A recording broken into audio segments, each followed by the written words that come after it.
Magandang hapon po. Ito po ang resulta ng Lotto Draw ng 2 p.m. Sabado, October 28, 2023.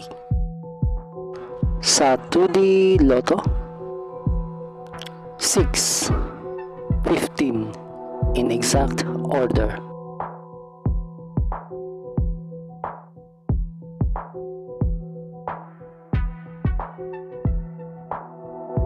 Sa 3D Lotto, 9, 9, 0 in exact order.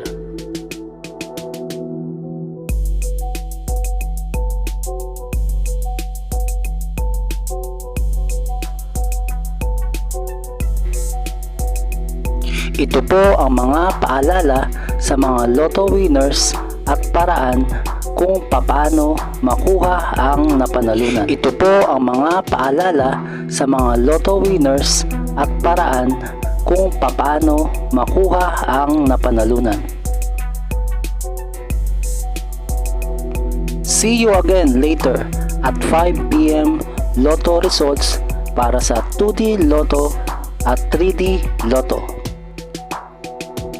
Kung nagustuhan mo ang video ito, please like, share at i-subscribe mo na yan para lagi ka-updated sa mga bagong Lotto results ngayon. Thank you for watching this 2 p.m. Lotto results.